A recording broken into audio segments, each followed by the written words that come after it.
Mövla sözü.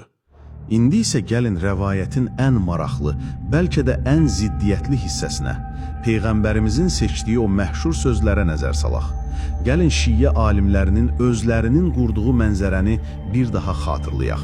Güya Allah Əlinin imamətini Məkkədə ikən nazil etmişdi. Lakin Peyğəmbər tərəddüd etmiş, qorxmuş və bunu bəyan etməyi gecikdirmişdi. Nəhayət, Qadir Xumda Allahdan sərt bir təhdid gəldi və Peyğəmbər insanlardan qorxduğu, sahabələrinin bunu qəbul etməyəcəyindən ehtiyat etdiyi bir halda, Rəbbinin təhdidi qarşısında məcbur qalıb, o məşəqqətli şəraitdə insanları günəşin altında toplayır, xütbə verir və özündən sonra Əlinin xəlifə olduğunu bəyan etmək üçün hansı sözləri seçir? Mən kimin mövlasıyamsa, Əli də onun mövlasıdır. Buradakı əsas problem budur. Mövla sözü ərəb dilində onlarla fərqli mənası olan çox mənalı, qeyri-müvəyyən bir sözdür. Qurani Kərimin özünə baxdıqda görürük ki, Mövla və onunla eyni köklü vəlih sözləri adətən hami, köməkçi, dost, sevilən kimi mənalarda işlənir. Allah buyurur, bilin ki, Allah sizin himayədarınızdır, Mövlanızdır. O nə gözəl himayədar, Mövla və nə gözəl yardımçıdır. Başqa bir ayədə isə dost mənasında gəlir. O gün dostdan dosta, Mövladan Mövlaya heç bir faydası olmayacaq. Bu sözün mənaları bununla bitmir. Mövla sözü Quranda və ərəb dilində başqa hansı mənalarda gəlir? Nisa surəsində varis mənasında. Hər kəs üçün varislər, yəni məvaliyə təyin etdik. Nəhl surəsində ağa, sahib mənasında. Öz ağasına, yəni mövlasına yükdür. Əhzab surəsində isə yaxın insan, din qardaşı mənasında. Onları din qardaşlarınız və yaxınlarınız, yəni məvalikum olaraq görün. Məryəm surəsində isə Zəkəryanın dilindən qohum əqraba mənasında. Mən özümdən sonra gələn qohum əqrabamdan qorxuram. Mövla sözü o qədər geniş mənalıdır ki, onu həm kölə öz ağası üçün, həm də ağa öz köləsi üçün işlədə bilərdi. O, həm azad edilmiş qul, həm də himayəyə götürülmüş insan deməkdir. Qeyri-ərəblər İslamı qəbul etdikdə, ərəb qəbilələri onlara himayə verərək özlərinə bağlayırdılar və bu insanlar həmin qəbilələrin mövlaları olurdular. Bütün bu misallar bizə göstərir ki, Mövla sözü çox mənalı və mücməl, yəni qeyri-müəyyən bir sözdür. O zaman gəlin o sualı təkrar verək. Bütün o tərəddüdlərdən, bütün o qorxulardan və nəhayət Allahdan gələn o sərt təhdiddən sonra Peyğəmbərin bu qədər həyati bir təyinat üçün seçə biləcəyi ən aydın, ən kəsərli söz buydumu? Nə üçün o fikrini heç bir şübhəyə yer qoymayacaq şəkildə ifadə edərək sadəcə olaraq ey insanlar, məndən sonra sizin əmiriniz, hakiminiz Əlidir, ona beyyət edin, sözünü eşidin və itayət edin demədi. Yoxsa Peyğəmbər güya Məkkədə vəhi gizlədərək qüsura yol verdiyi kimi, indi də onu bu cür qeyri-müəyyən bir dillə ifadə edərək ikinci dəfə qüsura yol vermişdi. Hətta möminlərin əmiri Əli ibn Əbi Talibin özü belə ona Mövla deyərək xitab edildikdə bundan şiələrin qəsd etdikləri o xüsusi mənanı başa düşmürdü. İmam Əhməd öz müsnədində səhih bir sənədlə rəvayət edir ki, bir qrup insan Əliyin yanına gəlib dedilər, sənə salam olsun, ey Mövlamız. Əli təəccüblə soruşdu, mən sizin necə Mövlanız ola bilərəm, axı siz ərəbsiz. Yəni siz azad edilmiş kölə deyilsiniz ki, mən sizin Mövlanız olum. Onlar cavab verdilər, biz Allahın elçisini Qadir Xum günü belə deyərkən eşitdik. Mən kimin mövlasıyamsa, bu da onun mövlasıdır. Əli ibn Əbi Talib öz dövründə Mövla sözünün ən çox işləndiyi ilk ağla gələn mənasını anlamışdı. Əgər o sözün ilk və ən aşkar mənası dövlət başçısı, əmir, hakim olsaydı, Əlinin onların bu sözünə təəccüblənməsi üçün heç bir səbəb olmazdı. Daha da təsirli olan isə Peyğəmbərin nəvəsi, Həsənin nəvəsi Həsən ibn Həsənin sözləridir. O, ətrafına yığışıb özləri haqqında ifrata varan şiələrə xitab edərək deyir: "Vay olsun sizə! Bizi Allah üçün sevin. Əgər Allaha itaət etsək, bizi sevin. Əgər asi olsaq, bizə nifrət edin." Sonra onlardan biri ona Qadir hədisini dəlil gətirəndə, o qəzəblə cavab verir: "Allaha and olsun ki, əgər Peyğəmbər bununla əmirliyi və səltənəti qəsd edirdisə, o zaman bunu daha aydın şəkildə ifadə edərdi. Necə ki, namazı, zəkatı, orucu və həcci açıq-aşkar öyrədib. O zaman deyərdi: Ey insanlar, bu məndən sonra sizin əmir sahibinizdir. Çünki insanlara ən çox qayğı göstərən, ən çox can yandıran Allahın elçisi idi. Əgər məsələ sizin dediyiniz kimi olsaydı, yəni Allah və Rəsulü Əliyi xəlifə seçmişdisə, o zaman bu işdə ən böyük günahkar elə Əlinin özü olardı. Çünki o, Allahın elçisinin ona əmr etdiyini yerinə yetirmədi və bu barədə insanlara bir özür bilə bəyan etmədi." Bu sözləri deyən, Əhl-i Beytin öz içindən, Peyğəmbərin öz nəslindən olan, həm ata, həm də ana tərəfdən o nəsildən gələn, öz dövrünün ən mömin və cəsur insanlarından biri olan Həsən Əl-Müthənnadır. Və bu xəbərin sənədi hədis alimlərinin nəzərində səhihdir. Şihabuddin Əl-Alusi də eyni məntiqi sualı verir. Allahın elçisi insanların ən elmlisi və ən fəsahətlisidir. O, vacib əməlləri ən kamil, ən aydın şəkildə bəyan edib. İmamət məsələsi isə iddiaya görə dinin ən təməl əsasıdır. O zaman Peyğəmbər niyə öz qəsdini aşkar şəkildə ifadə etməyib?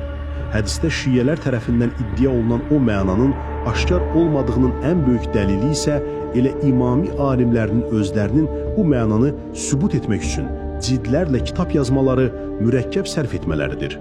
Onlar bu mənanı çıxarmaq üçün bir neçə məntiqi addım atmalı olurlar. Birinci addım, onlar Mövla sözünün ən yaygın və ən aşkar mənalarının dost, köməkçi, qohum kimi bu kontekstdə qəsd olunmadığını isbat etməyə çalışırlar. İkinci addım, onlar Mövla sözünün lingvistik olaraq əvla, yəni daha layiq olmaq mənası ilə bağlı olduğunu isbat etməli olurlar. Və üçüncü addım, onlar bu əvla, yəni daha layiq olmaq mənasının məhəbbət və ya hörmətə deyil, məhz idarə etməyə, təsərrüfə aid olduğunu göstərməlidirlər. Bütün bu mürəkkəb, zəhmətli addımları bir-bir keçmədən Mövla sözündən birbaşa olaraq imamət və xilafət mənasını çıxara bilmirlər. Məhz buna görə də Zeydi şiələrinin böyük alimlərindən Əl-Mənsur Billah imamı şiələrinə cavab olaraq yazır: "Biz bilirik ki, imami alimləri Qadir və Mənzilə hədislərindən dəlil gətirərkən mənanı ortaya çıxarmaq üçün, izahatlar vermək üçün son həddə qədər mübaliğələr və mürəkkəb təfsirlər etməyə məcbur qalırlar. Əgər bu xəbərlərdəki məna onsuz da aşkar və zəruri olaraq bilinən bir şey olsaydı, onu üzə çıxarmaq üçün bu qədər əziyyətə ehtiyac qalmazdı. Necə ki, biz heç kimə namazın 5 vaxt olduğunu və ya həccin Kəbəyə edildiyini isbat etmək üçün bu qədər əziyyət çəkmirik. Bir kimsə aşkar olan bir şeyi aşkara çıxarmaq üçün bu qədər məşəqqətə qatlanırsa, deməli, boş və mənasız bir iş görür. Artıq üzdə olan bir şeyin nəyini üzə çıxarırsan?" Zeydilərin bu çox güclü iradına qarşı Şiə alimi Nurullah Ət-Tustəri çox qəribə bir cavab verir. O deyir: "Peyğəmbərin niyə açıqca bu məndən sonra xəlifədir demədiyini soruşursunuz? Bu mənasız bir etirazdır. O zaman gedin Allahla mübahisə edin ki, o niyə Quranda sadəcə mücərrəd olaraq namaz qılın deyib, amma rükətlərin sayını, vaxtlarını açıqca bildirməyib? Niyə zəkatın nisab həddini müəyyən etməyib? Allah özü bu cür qeyri-müəyyənliklərlə ümməti heyrətə salıb və 73 firqənin yaranmasına səbəb olub. Əgər bu cür qeyri-müəyyənlik Allahın hikmətinə zidd deyilsə, o zaman Peyğəmbərin də xilafət kimi açıq söz yerinə mənasından anlaşılan Mövla sözünü işlətməsi tamamilə mümkündür." Gəlin Ət-Tustərinin bu sözlərini bir anlıq analiz edək. Hər şeydən əvvəl o özü etiraf edir ki, bəli, Peyğəmbər Qadir Xumda mücməl və mübhəm, yəni qapalı ifadələr işlədib. Amma o, bunu namazla, zəkatla müqayisə edir. Bu müqayisə isə başdan başa batildir. Çünki Qurandakı namaz qılın əmrinin mənası özlüyündə tamamilə aydındır. Heç kim bu əmrin nə demək olduğunu anlamaqda çətinlik çəkmir. İxtilaf bəzi təfsilatlarındadır. Lakin Qadirxumdakı imamət iddiası belə deyil. Çünki ümmətin mütləq əksəriyyəti Peyğəmbərin o sözlərindən heç vaxt xilafət mənası başa düşməyib. Bundan əlavə, namazın təfsilatındakı kiçik ixtilaflar heç kimin imanına zərər vermir. Amma imamət məsələsi Şiyə inancına görə imanın özüdür. Bu məsələdəki xəta, küfür və əbədi cəhənnəm deməkdir. O zaman hansı ağılla və hansı məntiqlə namazın təfsilatındakı kiçik bir ixtilafla dinin ən təməl əqidəsi olan imamət məsələsini eyniləşdirmək olar? Və ən əsası, namaz əməli bir ibadətdir. Təfsilatı çox genişdir. Hamısının Quranda yazılması mümkün deyil, amma imamət elə deyil. İmamın kim olduğunu bəyan etmək üçün sadəcə bir-iki cümlə kifayət edərdi. Əgər Ət-Tustərinin cavabı budursa və o Qadirxum hadisəsindəki məxfiliyi və qeyri-müəyyənliyi etiraf edirsə, müasir imami şiyələrindən Cəfər Əs-Sübhani bunun tam əksini iddia edir. O, Zeydilərin gizli nas inancını çürütmək üçün yazır. İmamət elə təməl bir məsələdir ki, orada yalnız qəti elm etibarlıdır. Zən və təxmin kifayət etmir. Buna görə də bu barədə gələn xəbər o qədər aşkar olmalıdır ki, heç kimin zehnində zərrə qədər şəkk-şübhəyə yer qoymamalıdır. Peyğəmbərin isə ömrünün sonunda, İslamın ən güclü vaxtında heç kimdən qorxusu yox idi və fikrini açıq şəkildə ifadə etmək imkanına tam sahib idi. Belə bir imkanı olduğu halda, aşkar sözlər yerinə üstü örtülü, gizli işarələr işlətməsi, ümməti parçalanmağa və ixtilafa sürükləmək, münaqişə toxumları əkmək deməkdir. Bu isə Peyğəmbərin hikmətinə ziddir. Qəribə səslənsə də, biz bu dediklərinin hər hərfi ilə Cəfər Əs-Sübhani ilə tamamilə razıyıq. O haqlı olaraq deyir ki, Peyğəmbər gizli nas ilə, qapalı işarələrlə bu cür önəmli bir məsələni təbliğ edə bilməzdi. Bu məsələdə ya sünnət əhlinin dediyi kimi Peyğəmbər heç kimi təyin etməyib, ya da imami şiyələrin dediyi kimi açıq-aşkar sözlərlə təyin etmişdir. Ortası yoxdur. Əlbəttə, Əs-Sübhani özü inanır ki, Qadir hədisi əslində ən aşkar dəlillərdəndir. O iddia edir ki, o dövrdə hadisəyə şahid olanlar Peyğəmbərin məqsədini heç bir şübhə olmadan anlamışdılar. Lakin zaman keçdikcə o dövrdə mövcud olan bəzi qarinalar, yəni kontekstual işarələr itib batdığı üçün biz indi mənada çətinlik çəkirik. Başqa sözlə desək, Şiə alimləri o mürəkkəb kitabları yazarkən güya o itmiş qarinaları üzə çıxarmağa çalışırlar. Lakin bu sadəcə bir iddiadır.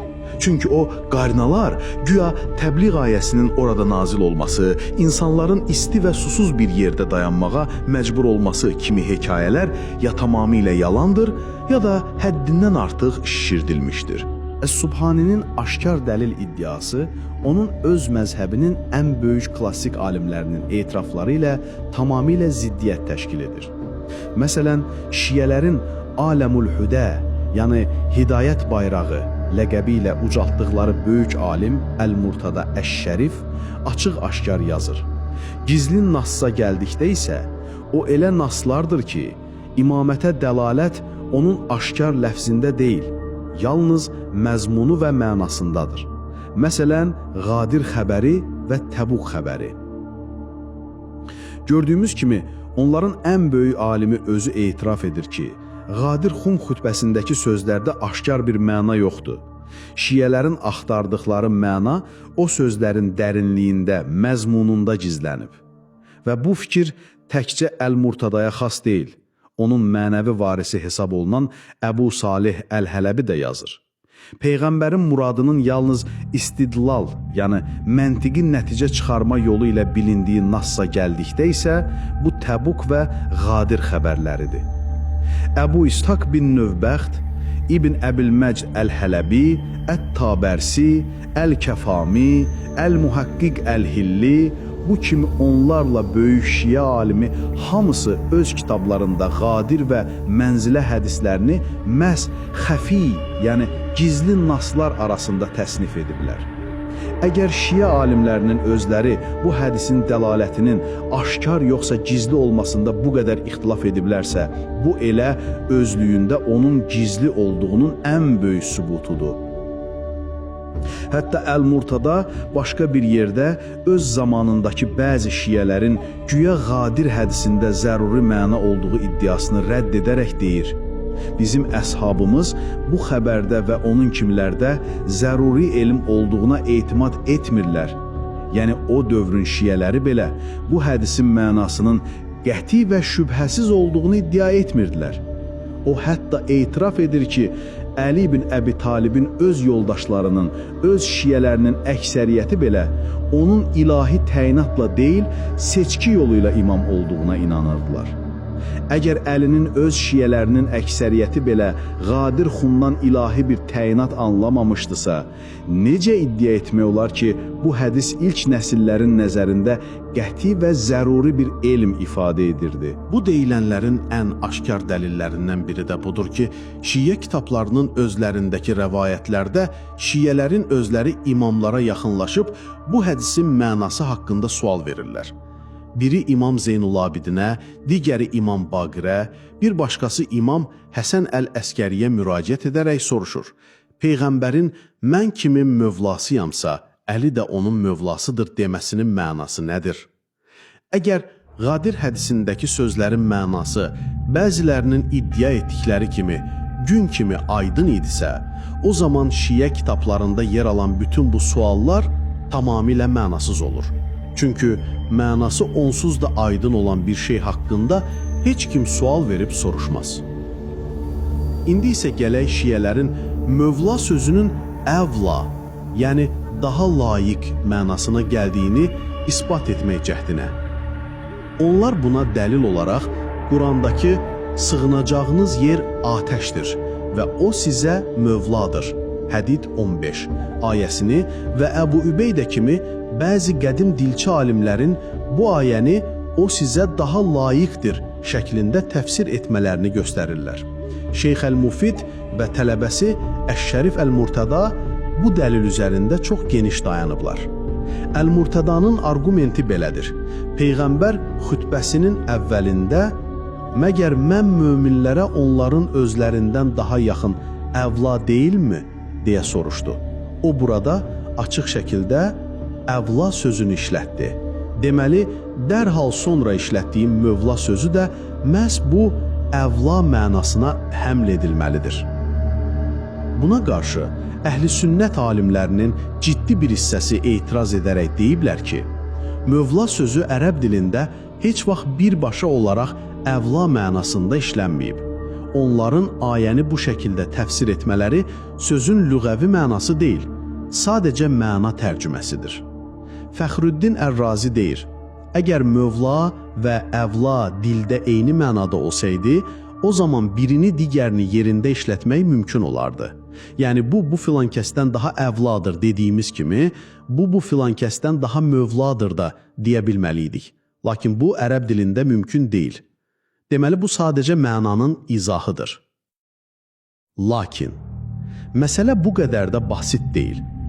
İnsaf xatirinə etiraf etməliyik ki, təkcə Əbu Übeydə deyil, Əl-Fərra, İbn Quteybə, Ət-Təbəri, Əz-Zəccac kimi çox böyük klassik dil alimi mövla sözünün əvla mənasında gələ biləcəyini qeyd ediblər. Və onların sözlərindən görünən odur ki, bu sadəcə məna təfsiri deyil, həm də lüğəvi bir izahdır. Amma bununla belə bütün bu alimlər, hətta bu mənanı qəbul edənlər belə etiraf edirlər ki, bu mövla sözünün çox nadir, az qala istifadə olunmayan bir mənasıdır. Yaxşı, gəlin bir anlıq fərz edək ki, şiə alimləri haqlıdırlar və Peyğəmbər burada həqiqətən də mövla sözünü əvla, yəni daha layiq mənasında işlədib. Bu, onların iddiasını isbat etmək üçün kifayət edirmi? Əlbəttə ki, yox. Çünki daha layiq sözü öz-özlüyündə natamam bir mənadır. O, dərhal bir sual doğurur. Nəyə daha layiq? Hansı məsələdə daha münasib? Şia alimləri bu boşluğu doldurmaq üçün dərhal təklif edirlər ki, burada çatışmayan söz təsərrüf sözüdür. Yəni, idarə etmədə daha layiqdir. Lakin sünnət əhli haqlı olaraq etiraz edir və deyir ki, bu boşluğa təsərrüf sözü yerinə, məsələn, məhəbbət və ya hörmət sözlərini də qoymaq mümkündür. Və bu, kontekstdə daha çox uyğundur. Bu halda məna belə olur. Mən kimin üçün sevilməyə daha layiqəmsə, Əli də onun üçün sevilməyə daha layiqdir. Və ya, mən kimin üçün hörmət edilməyə daha layiqəmsə, Əli də onun üçün hörmət edilməyə daha layiqdir.